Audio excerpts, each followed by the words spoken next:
Everyone, welcome back. आज हम class 6 science का chapter number 3 mindful eating a path to a healthy body करने जा रहे हैं।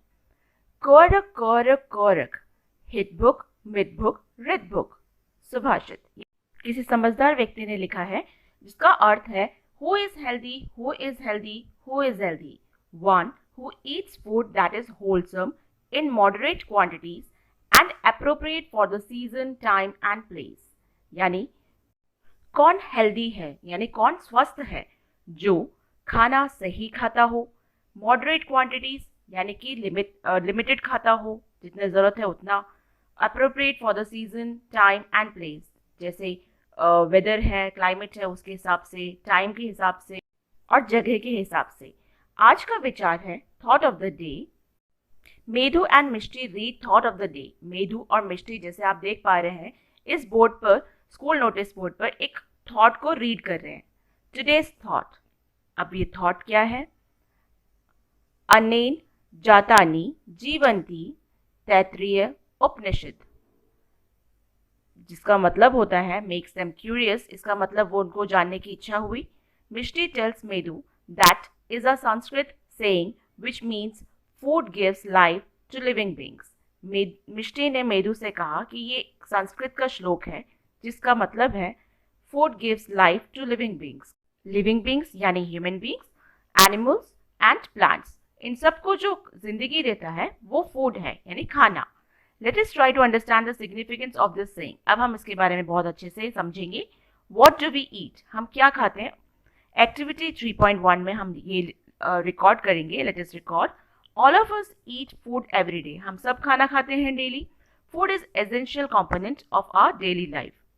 हम सभी खाना खाते हैं और जो खाना होता है वो बहुत ही ज़रूरी यानी essential component है हमारी ज़िंदगी के लिए। List the food items you have consumed over the week in table 3.1। यहाँ table 3.1 में आपको पूरे हफ्ते का जो आप कंज्यूम करते हैं वो लिखना है। जैसे एग्जाम्पल के तौर पे मैंने ये टेबल फिल किया है। जैसे मंडे को आप फूड आइटम्स में लिख सकते हैं idli sambar, coconut chutney, rice, dal, salad. Tuesday में लिख सकते हैं chapati, vegetable curry, curd, rice, rasam. Wednesday में आप लिख सकते हैं dosa, chutney, upma, rice, dal fry, pickle. Thursday में आप लिख सकते हैं paratha, curd, mixed veg curry, rice, rasam. Friday में puri, potato masala, rice, sambar, curd. Saturday idiyappam, vegetable stew, lemon rice, papad. Sunday आप लिख सकते हैं मसाला डोसा, चटनी, वेज बिरयानी, रायता। इस तरह से आप एक लिस्ट बना सकते हैं जो कि आप हर हफ्ते कंज्यूम करते हैं। आप अपनी तरफ से कुछ भी एडिशन कर सकते हैं। नेक्स्ट है आपका what observation can you make about your food from the data collected in table 3.1। इस टेबल को फिल करने के बाद आपने क्या ऑब्जर्व किया? Do you eat the same kind of food in every meal और डू योर चॉइसेस वेरी? क्या आप एक ही तरह का खाना खाते हैं हर दिन या आपकी चॉइसेस है? Compare your list with those prepared by your friends. जो आपने लिस्ट बनाई है वो अपने फ्रेंड्स के साथ कंपेयर कीजिए। Find similarities and differences in the food consumed by you and your friends. उनमें समानताएं, सिमिलैरिटीज या कोई अंतर है, डिफरेंसेस, जो आपने बनाई लिस्ट है और जो आपकी फ्रेंड ने बनाई लिस्ट है, उनमें कुछ अंतर है या सिमिलैरिटी, वो आपको फाइंड आउट करनी है।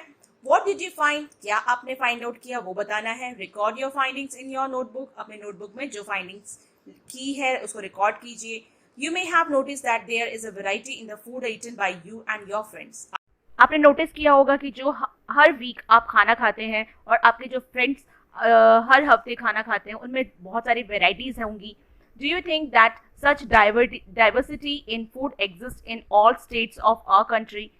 क्या आपको लगता है, आप सोचते भी होंगे कि हर स्टेट में, हमारे देश के जो हर राज्य में अलग अलग तरह के खाना, डाइवर्सिटी है खानों में, अलग अलग तरह के खाना मिलता है वहाँ पे। So now the next one is food in different regions. हर जगह जो फूड खाना जो होता है वो अलग अलग होता है। जैसे let us explore. Find out the types of food traditionally consumed and the crops grown in various states of India. अब हमें ये पता करना है कि जो हर स्टेट्स में, इंडिया के हर स्टेट्स में ट्रेडिशनली जो कंज्यूम किया जाता है, यानी कि वहाँ पर जो फेमस है वो खाना, और जो वहाँ पे क्रॉप्स उगाई जाती हैं वो। You may refer to books in your library, search the internet and interact with your friends, family and neighbors to collect information। आप चाहे तो लाइब्रेरी में इसके बारे में सर्च कर सकते हैं, इंटरनेट में इसके बारे में सर्च कर सकते हैं, अपने फ्रेंड से पूछ सकते हैं, फैमिली की पर्सन से पूछ सकते हैं, नेबर्स से यानी पड़ोसियों से भी इसके बारे में इंफॉर्मेशन कलेक्ट कर सकते हैं कि हर स्टेट में किस तरह के खाना कंज्यूम किया जाता है यानी लिया जाता है और वहाँ पर कौन से क्रॉप्स फेमस हैं। तो in table 3.2 add more states and fill the collected data. अब आपको टेबल 3.2 में कुछ स्टेट्स ऐड करने हैं। कुछ एग्जाम्पल्स दे रखे हैं, जैसे some traditional food items in various states of India. कुछ के बारे में, स्टेट्स के बारे में यहाँ पर ट्रेडिशनल फूड के बारे में दे रखा है, जिसकी लोकली ग्रोन क्रॉप्स है, जैसे पंजाब में मेज, व्हीट, चिकपी यानी चना और पल्सेस। ट्रेडिशनल फूड जो वहाँ पर खाई जाती है, मक्के की रोटी, सरसों दा साग, छोले भटूरे, पराठा, हलवा, खीर।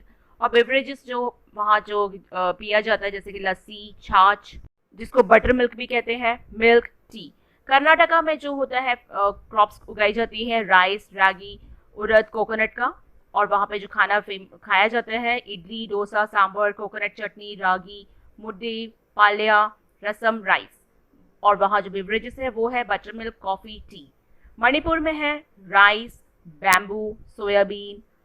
फिर राइस जो वहाँ खाया जाता है वो है राइस, रम्बो, chutney, uti, yellow peas and green onion curry, singju, कैंगसोई। और वहाँ जो बेवरेजेस है वो ब्लैक टी होता है, फेमस है। एनी अदर में आप कुछ और स्टेट्स इंक्लूड कर सकते हैं, जैसे मैंने यहाँ पर लिखा है केरला में, जहाँ पे क्रॉप्स उगाई जाती है, राइस, कोकोनट, बनाना, टेपियोका। और वहाँ जो फेमस खाना है वो है appam, put, aviyal, fish curry, banana chips. और जो बेवरेजेस है वहाँ पर आप लिख सकते हैं कोकोनट वाटर, कॉफ़ी। गुजरात का भी मैंने मेंशन किया है। यहाँ पर गुजरात की जो क्रॉप्स हैं फेमस वो है वीट, बाजरा, ग्राउंडनट। और वहाँ पे जो फेमस खाया जाता है वो थेपला, ढोकला, खाखरा, उंदिया। और वहाँ पे जो बेवरेजेस हैं वहाँ शुगर केन जूस, चास, जिसको हम स्पाइस्ड बटर मिल्क कहते हैं। तो ये थे दो और स्टेट्स के बारे में। Why do we see diversity in traditional food consumed in various states of our country? क्यों हम ऐसे भिन्नता देखते हैं हर स्टेट्स में, अलग अलग स्टेट्स में अलग अलग तरह का खाना क्यों ऐसे कंज्यूम किया जाता है?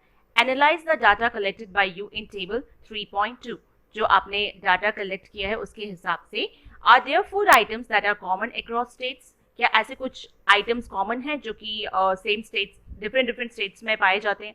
Make a list of those food items. You may find that some food items are common in many states while some are eaten only in a particular state.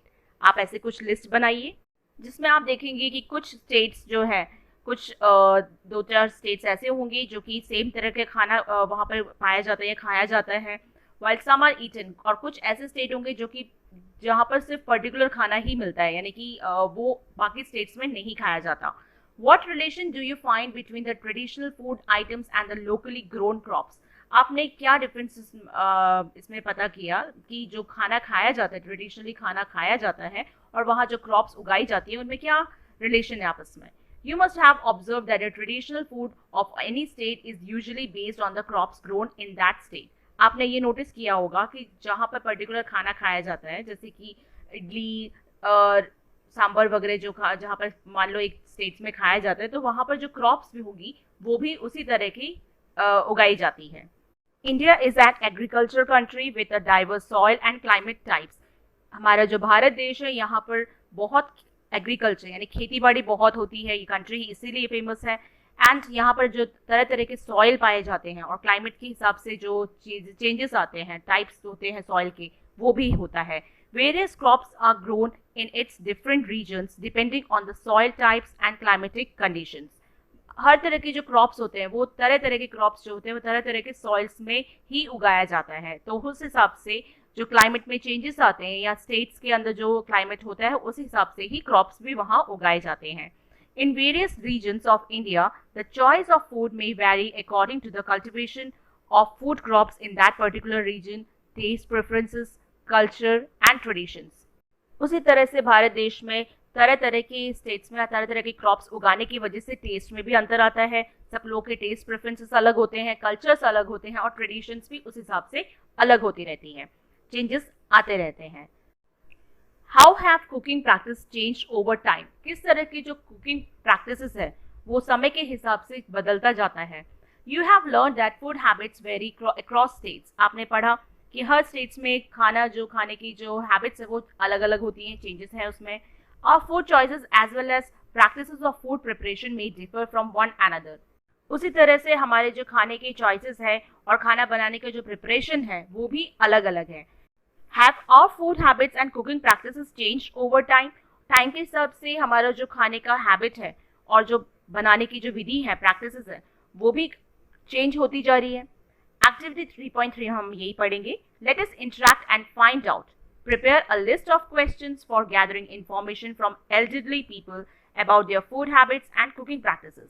अब आपको एक ऐसे क्वेश्चंस लिस्ट बनानी है जहां पर आपको अपने बड़े बुजुर्गों से इंफॉर्मेशन गैदर करनी है, इकट्ठी करनी है कि उनके ज़माने में फूड हैबिट्स और कुकिंग प्रैक्टिसेस कैसे हुआ करती थी. Following are some of the sample questions. ये कुछ क्वेश्चंस आप उनसे पूछ सकते हैं.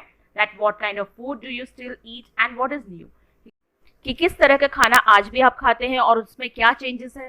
What are the changes in cooking practices over time. Cooking बनाने की जो विधियां हैं उनमें क्या चेंजेस आई हैं, प्रैक्टिसेस में क्या चेंजेस आया है.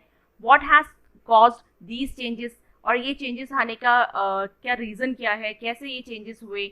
Conduct interviews with some elderly people based on the questions prepared. इस तरह के क्वेश्चंस आप प्रिपेयर कीजिए और अपने बड़े बुजुर्गों से ये पूछिए. आप इसमें कुछ पिक्चर्स में देख सकते हैं कि पहले चूल्हे पर खाना बनाया जाता था जिसको हम ट्रेडिशनल स्टोव कहते हैं और आजकल हम यूज़ करते हैं मॉडर्न गैस स्टोव. तो ये चेंजेस आप देख सकते हैं. और पहले हम लोग सिलबट्टे पे मसाला पीसते थे, जिसे आप देख सकते हैं यहाँ पर, जिसको हम सिलबट्टा, जिसको स्टोन ग्राइंडर यू कहते हैं, और आजकल हम इलेक्ट्रिकल ग्राइंडर यूज़ करते हैं. What are your findings from the interviews you conducted. जो आपने इंटरव्यूज कंडक्ट किए, यानी जो क्वेश्चंस आपने अपने बुजुर्गों से पूछे, बड़े लोगों से पूछे, उससे आपको क्या पता चला. Cooking practices are called culinary practices. Cooking practices को हम culinary practices भी कहते हैं. खाना बनाने की जो विधियाँ हैं have changed over time. Time के हिसाब से वो बदलती जा रही हैं. There is a significant difference between the traditional and modern culinary practices. यहाँ एक बहुत ही significant difference, यहाँ बहुत एक अच्छा difference है ये traditional और modern culinary practices में. That earlier most cooking was done using a चूल्हा. कि पुराने ज़माने में ज़्यादातर कुकिंग जो होती थी वो चूल्हे पर होती थी. आपने पिक्चर देखा ही है. Nowadays most of us cook using a modern gas stove. और आजकल हम लोग modern gas stove यूज़ करते हैं. Earlier most grinding was done manually using a सिलबट्टा. पहले लोग सिलबट्टा यूज़ करते थे मसाले पीसने के लिए. आजकल हम लोग इलेक्ट्रिकल ग्राइंडर यूज़ करते हैं for ease of grinding. Find out what were the other ways of cooking and grinding. अब आपको पता करना है और कौन से तरीके हो सकते हैं कुकिंग और ग्राइंडिंग करने के. Why have these culinary practices changed over time. ऐसे चेंजेस क्यों आए हैं. These changes may be due to factors such as technological development. ये changes इसलिए भी आ सकते हैं टेक्नोलॉजिकल डेवलपमेंट की वजह से, टेक्नोलॉजी में चेंज हुआ. इम्प्रूव ट्रांसपोर्टेशन, ट्रांसपोर्ट करना यानी कि एक चीज़ों को यहाँ से वहाँ एक जगह से दूसरी जगह चीज़ों को ट्रांसपोर्ट करना, एक ट्रांसफ़र करना या लेके जाना, उसमें इम्प्रूवमेंट लिया गया, आया time to time. And better communication, communicate करने के लिए यानी कि अपनी बातों को दूसरे माध्यम से दूसरे लोगों को समझाना, उसमें भी चेंजेस आए. तो ये टाइम से टाइम जो चेंजेस आते ही जाते हैं. What are the components of food? अब फूड के क्या क्या कंपोनेंट्स होते हैं, क्या क्या चीज़ें होती हैं खाने में खाई जाती हैं. So Medu and Mishti visit the traditional food festival organise in their school. School में मेदू और मिष्टी की एक ट्रेडिशनल फूड फेस्टिवल ऑर्गेनाइज किया गया और उस फेस्टिवल का जो थीम था, the theme of the festival is eat healthy live healthy, यानी स्वस्थ आहार स्वस्थ जीवन. आप यहाँ पे फूड स्टॉल देख सकते हैं अलग अलग स्टेट्स के. The festival features various stalls displaying different kinds of traditional dishes. और यहाँ पे जो तरह तरह के स्टॉल्स लगे हैं वहाँ तरह तरह के ट्रेडिशनल डिशेस लगाई गई है, डिस्प्ले की गई है. Doctor Poshita, a nutritional expert, explains to students that health is the ultimate wealth. Doctor Poshita जो कि एक न्यूट्रिशनल एक्सपर्ट है, उन्होंने एक्सप्लेन किया बच्चों को कि जो हेल्थ है वो अल्टीमेट वेल्थ है, यानी वही हमारा धन है. Let us understand what doctor Poshita means by this statement. अब हम समझेंगे कि उनका कहने का मतलब क्या था.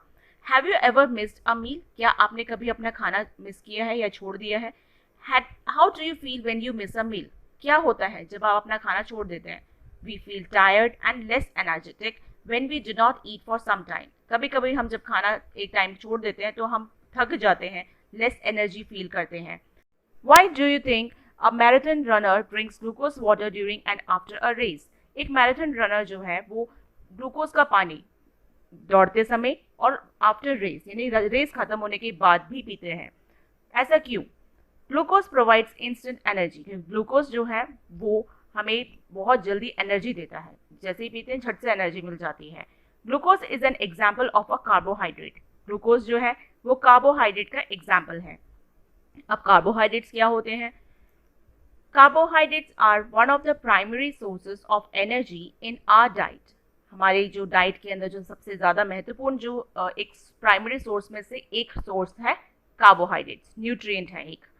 Cereals like wheat, rice and maize, vegetables like potato and sweet potato and fruits like banana, pineapple and mango are some sources of carbohydrates.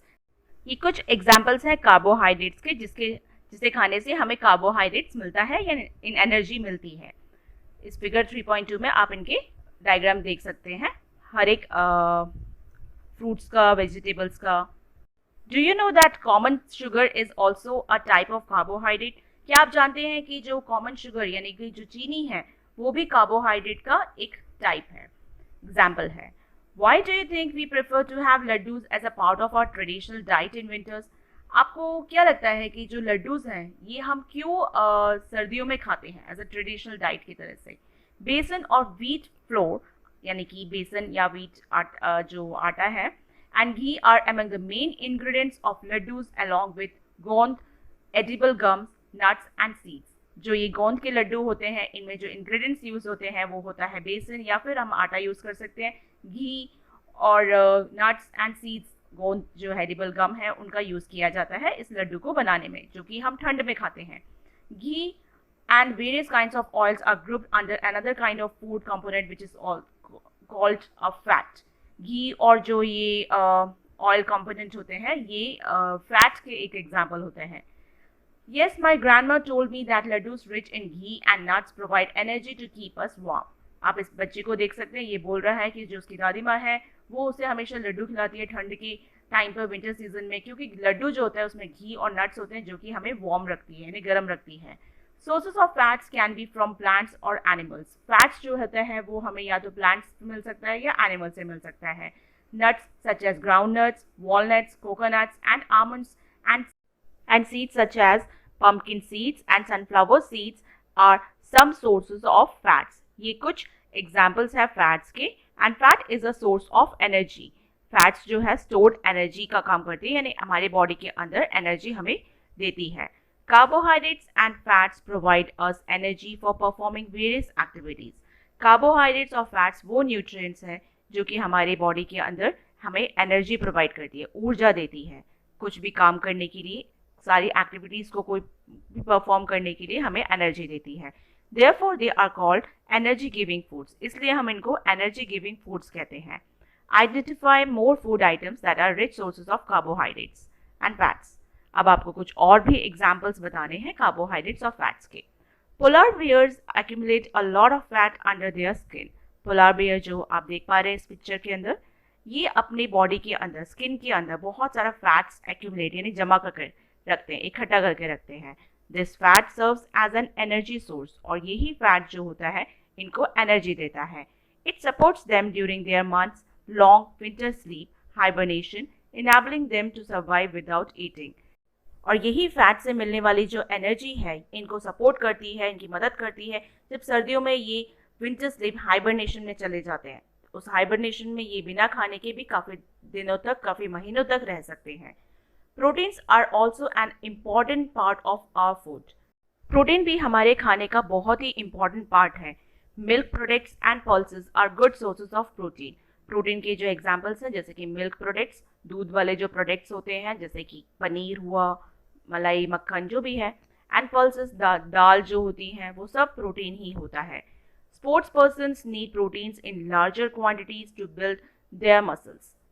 Sports person जो स्पोर्ट्स खेलते हैं उनको प्रोटीन बहुत ज़्यादा मात्रा में चाहिए ताकि उनकी मसल्स बन सके।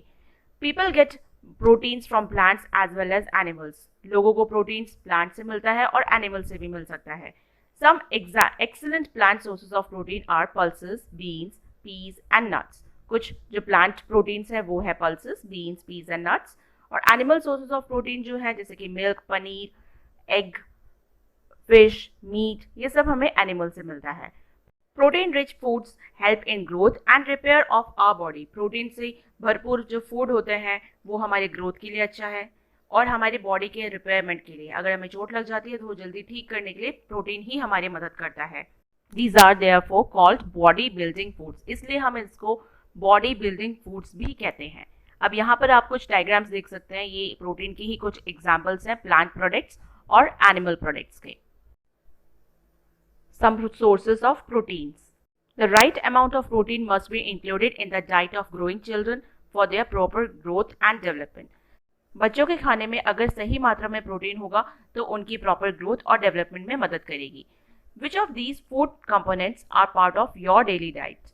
इतने सारे फूड कंपोनेंट्स में आपके जो डेली डाइट के अंदर कौन कौन सी चीज़ें हैं वो आपको पता ही है और आपने देखा है। More to know, have you ever seen mushrooms? क्या आपने कभी मशरूम्स देखे हैं? They grow mostly in dark and moist places. ये ज़्यादातर डार्क और नमी वाले जगह में, अंधेरे और नमी वाले जगह में पाए जाते हैं। Edible mushrooms are good sources of protein. खाने वाले जो मशरूम्स हैं उनमें बहुत अच्छी मात्रा में प्रोटीन पाई जाती है। Why do you think we are advised to include servings of fruits, vegetables and other plant-based foods in our daily diet? आपको क्या लगता है कि हम क्यों आपको एडवाइस कर रहे हैं कि आप फ्रूट्स, वेजिटेबल्स और प्लांट बेस्ड फूड्स को खाइए अपने डेली आप जो खाना खाते हैं उनमें इनको इंक्लूड कीजिए। Let us understand the importance of some other food components by reading the following two cases. अब हम दो केसेस पढ़ने जा रहे हैं जिसमें पता चलेगा इन फूड कंपोनेंट्स के क्या इंपॉर्टेंस है। केस नंबर 1 है, in earlier times during long voyages sellers often suffered from bleeding and swollen gums. पुराने ज़माने में जब लोग समुद्र यात्रा करते थे तो उन्हें काफ़ी दिक्कत आती थी, उनकी ब्लीडिंग और swollen gums होते थे, यानी कि दांतों से और मसूड़े से खून निकलता था। During a voyage in 1746, Scottish physician James Lind observed that sailors who consumed lemons and oranges recovered from these symptoms. और जब सेलर जो थे, स्कॉटिश फिजिशियन थे, डॉक्टर थे, उन्होंने ये देखा कि जो सेलर्स, जो समुद्र यात्रा करने वाले जो सेलर्स हैं, जब उन्होंने अपने खाने के अंदर लेमन्स और ऑरेंजेस लिए तो उनकी ये जो दिक्कतें थी वो कम हो गई। Bleeding and swollen gums are symptoms of disease called scurvy. Bleeding और स्वॉलन गम्स यानी कि दांतों से और मसूड़े से जब खून निकलता है, ये एक डिजीज स्कर्वी का ही एग्जाम्पल है, सिम्टम्स है, लक्षण है। What do you interpret by reading case 1? Case 1 को पढ़ने के बाद आप क्या समझ पा रहे हो? What cures scurvy? स्कर्वी का जो क्योर है यानी कि इसे किस तरह से ठीक किया जा सकता है। तो lemons and oranges help in curing scurvy. Scurvy को जो ठीक करता है वो है लेमन और oranges. Scurvy is caused due to the deficiency of vitamin C. Scurvy इसलिए होती है क्योंकि जब बॉडी के अंदर विटामिन सी की कमी आती है तो ये बीमारी होती है। Vitamin C present in citrus fruits like lemons and oranges help in curing this disease. Citrus fruits यानी कि लेमन और ऑरेंजेस में ये विटामिन सी अच्छी मात्रा में पाई जाती है जो इस बीमारी को ठीक करती है। केस 2 है, in the 1960s, Indian scientists found that among the human population in the Himalayan region and the northern plains of India, symptoms of swelling at the front of the neck were prevalent. 1960 में Indian scientist ने ये पता लगाया कि जो population Himalaya reason में रहती हैं या नॉर्थन प्लेन्स ऑफ इंडिया में जो रहती हैं वहाँ पर ये बीमारी बहुत पाई गई है कि गला जो नेक है, गर्दन का जो एरिया है वो थोड़ा फूल जाता है, स्वेलन हो जाता है। As per norms of the government of India an effort was made of supplement common salt with iodine for preparing iodised salt. Government of India के नॉर्म्स के हिसाब से एक एफर्ट, एक कोशिश की गई कि जो कॉमन सॉल्ट है उसके अंदर आयोडीन मिक्स किया जाए और प्रिपेयरिंग आयोडाइज्ड सॉल्ट, और उसको आयोडाइज्ड सॉल्ट बनाया जाए। Consumption of iodised salt visibly reduce the above symptoms. ये जो आयोडाइज्ड सॉल्ट की मदद से ये जो सिम्टम्स है उसकी में कमी आई। These symptoms were due to the deficiency of iodine in the soil. ये जो डेफिशिएंसी आयोडीन की है ये इसलिए है क्योंकि सॉइल में आयोडीन की कमी थी। Of this reason resulting in the lack of iodine in the local food and water supply. इस वजह से जो खाना था या लोकल जो खाना था या वाटर सप्लाई था उसमें भी आयोडीन नहीं था। Swelling at the front of the neck is the symptom of a disease called goitre.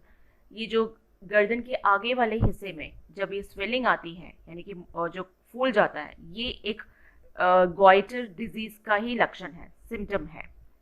What do you infer from case 2? आप केस 2 से क्या समझ पा रहे हैं? You may have learnt about iodized salt through newspapers, advertisements or by reading about it on a salt packet. आपने iodise salt के बारे में बहुत पढ़ा होगा, न्यूज़पेपर में, एड्स में, या फिर सॉल्ट के पैकेट में पढ़ा होगा। What does it mean? इसका क्या मतलब है? Iodized salt is simply common salt mixed with required quantities of salts of iodine. Iodized salt का सिर्फ इतना ही मतलब है कि वो कॉमन सॉल्ट के साथ जो आयोडीन मिला हुआ है, इसलिए हम उसको आयोडाइज सॉल्ट कहते हैं। Salt farming is a traditional practice of a tribal community called Agariyas. Salt farming जो है एक ट्रेडिशनल प्रैक्टिस, यानी पुराने ज़माने में की जाने वाली एक प्रैक्टिस है जो कि ट्राइबल लोग करते थे, अगरियास करते थे। They practice salt farming in the Little Rann of Kutch and other parts of Gujarat. ये गुजरात के कुछ पार्ट्स में ये प्रैक्टिस करते थे सॉल्ट निकालने के लिए, salt farming. For 8 months, they live in the extreme heat of the desert and work very hard to get salt from sea water. 8 महीने तक वो बहुत कड़ी मेहनत में, बहुत ही तेज गर्मी में रहकर सॉल्ट को निकालते थे सी वाटर से, यानी कि समुद्र के पानी से नमक को निकालते थे। How would you find out more about other food components that protect our body from various disease? ऐसे ही और भी बहुत सारे कंपोनेंट्स हैं, फूड कंपोनेंट्स हैं, जो कि हमारी बॉडी को बहुत सारी डिजीज से बचाती है। तो आप उसके बारे में कैसे पता करेंगे? Let us conduct a survey. अब हम एक सर्वे करेंगे। Study the chart given in figure 3.5 to explore the functions and sources of various food components. अब आपको फिगर 3.5 में चार्ट में आपको स्टडी करना है तरह तरह के जो फूड कंपोनेंट्स दे रखे हैं उसके बारे में।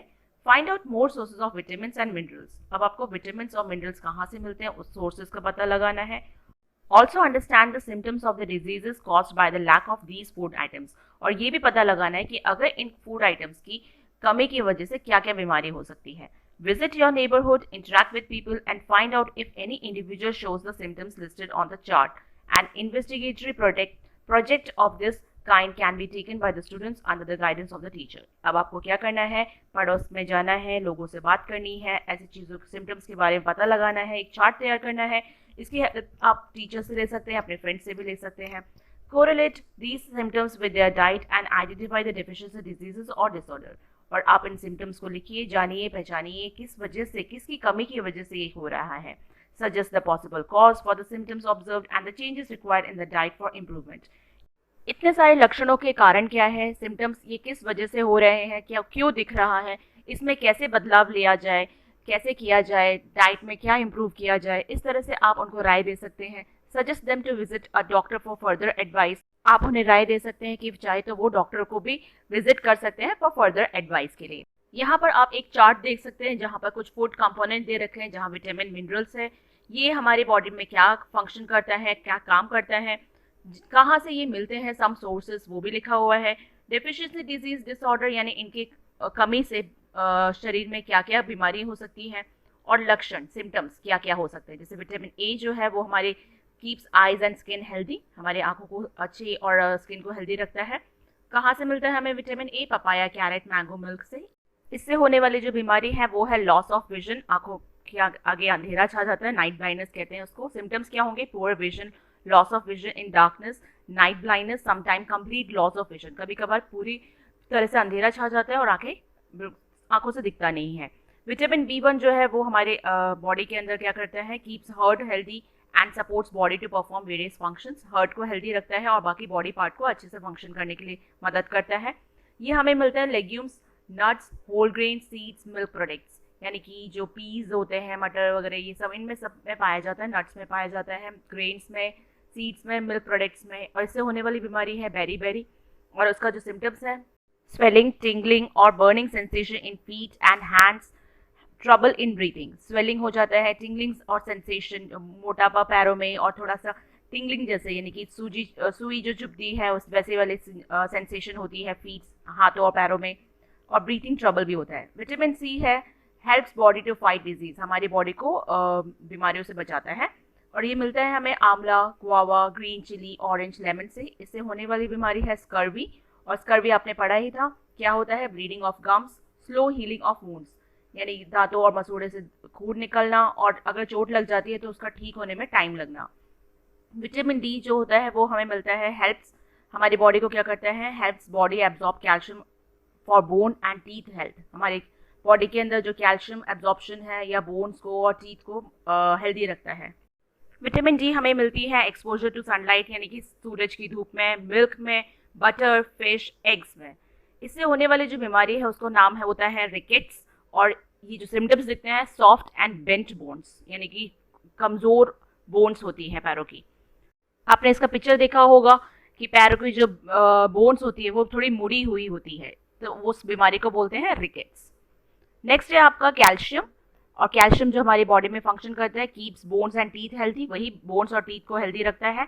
ये पाया जाता है मिल्क, सोया मिल्क, कर्ड, चीज़, पनीर में। और जो सिम्टम्स दिखते हैं वो है bone and tooth decay, bone और टूथ जो होते हैं वो टूटने लग जाते हैं। और इसका सिम्टम्स है वीक बोन्स, टूथ डिके, हड्डियाँ कमज़ोर होती हैं और दांत भी जल्दी जल्दी टूटने लग जाते हैं। नेक्स्ट है आयोडीन। आयोडीन जो हमारी बॉडी में करता है, helps to perform physical and mental activities. Physical और मेंटल एक्टिविटीज़ के लिए हमें मदद करता है। सीवीड, वाटर, चेस्टनट, सिंघाड़ा, आयोडाइज सॉल्ट, इन सब में ये आयोडीन पाया जाता है। इससे होने वाली बीमारी है गॉइटर, जो कि आपने पढ़ा था, नेक में स्वेलिंग होती है, इसका सिम्टम्स है।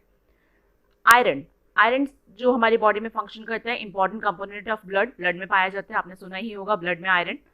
नेक्स्ट है इसका जो कहाँ कहाँ हमें आयरन मिल सकता है, किस किन चीज़ों से मिल सकता है, green leafy vegetables, beetroot, pomegranate.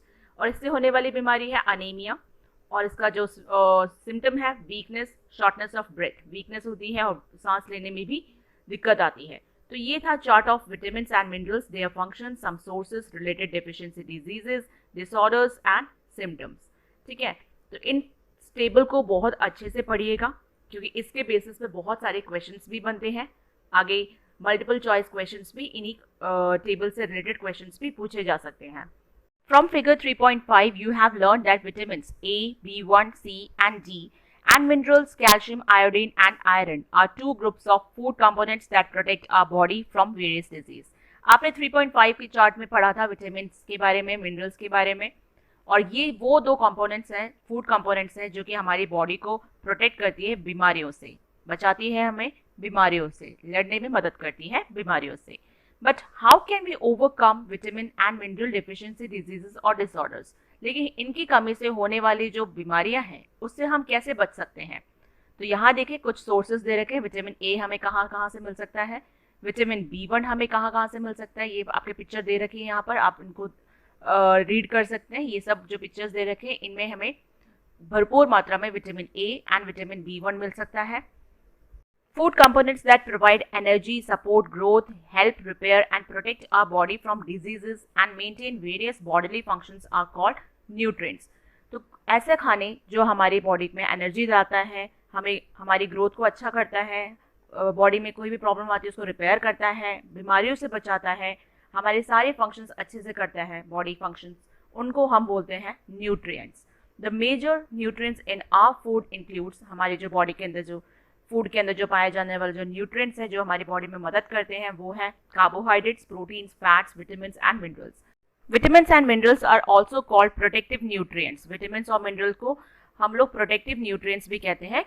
These nutrients protect our body from diseases and keeps us healthy, क्योंकि ये जो न्यूट्रिएंट्स हैं हमारी बॉडी में बीमारियों से हमें बचाता है और हमें हेल्दी रखता है।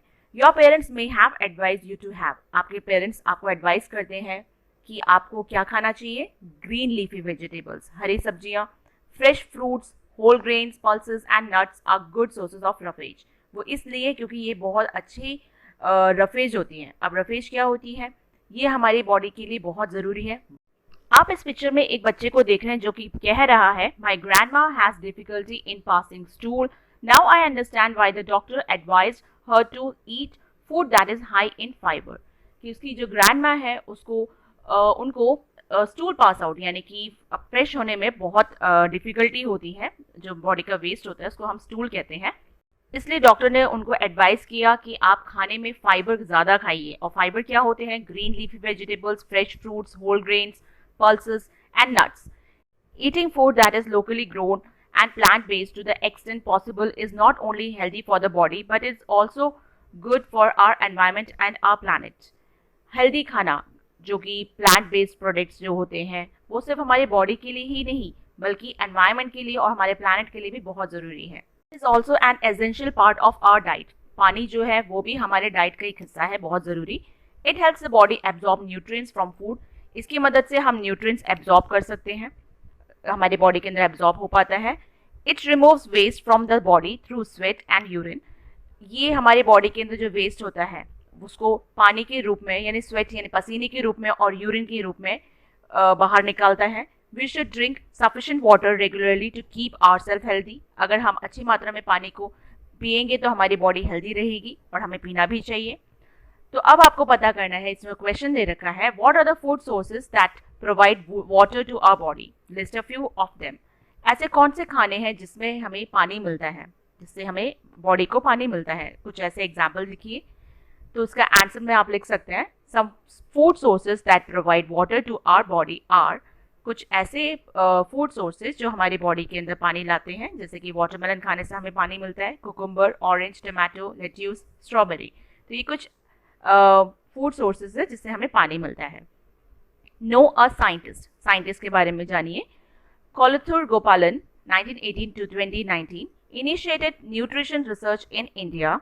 He analyzed more than 500 Indian foods for their nutritional value and recommended an appropriate diet in the Indian context. कोलथुर गोपालन जो नाम के एक साइंटिस्ट है जो कि न्यूट्रिशन और रिसर्च उन्होंने की थी. उन्होंने 500 से ज़्यादा इंडियन फूड को एनालाइज किया, उसकी न्यूट्रिशनल वैल्यू को पता लगाया और रिकमेंड किया कि ये अपने डाइट में इसको लीजिए. इंडियन कॉन्टेक्स्ट में लिखा. He led surveys on the nutritional status of the Indian population, identifying widespread deficiency in protein, energy and other food. यहाँ तक कि उन्होंने काफ़ी सर्वे भी किया इंडियन पॉपुलेशन के ऊपर, लोगों के ऊपर, और ये भी पता लगाया कि कितना ज़्यादा ज़रूरी है न्यूट्रिशनल स्टेटस उनके लिए, कितना ज़्यादा किस चीज़ की कमी है, प्रोटीन्स, एनर्जी और अदर फूड कंपोनेंट्स की कमी है तो क्या खाना चाहिए. ये सब उन्होंने पता लगाया. This led to the implementation of the mid day meal programme in 2002, now a PM Poshan initiative to provide balanced food in the government-run and government-aided schools of our country. इन्हीं की मदद से इन्होंने मिड डे मील प्रोग्राम जो कि 2002 में बनाया गया था, जिसको अब आज PM पोषण नाम से जाना जाता है, और ये बैलेंस्ड फूड जो है ये आजकल गवर्नमेंट स्कूल्स में या गवर्नमेंट एडेड स्कूल्स में दिया जाता है हमारे देश में. This scheme has played a role in improving the health and nutrition of millions of children nationwide. इस स्कीम की वजह से काफ़ी बच्चों को हेल्थ और न्यूट्रिशन खाना मिलता है जो कि उनके लिए ज़रूरी है. और इस तरह से बैलेंस्ड खाना यानी हर न्यूट्रिएंट्स का मिला जुला जो खाना खाने से जो न्यूट्रिएंट से होने वाली जो बीमारियां हैं उनसे बचा जा सकता है. तो ये था चैप्टर 3 माइंडफुल ईटिंग का first half of the video. Next half of the video के साथ मैं आपके साथ जल्दी मिलूंगी. Thanks for watching. Please like, share, comment and subscribe. Till then, bye bye, take care.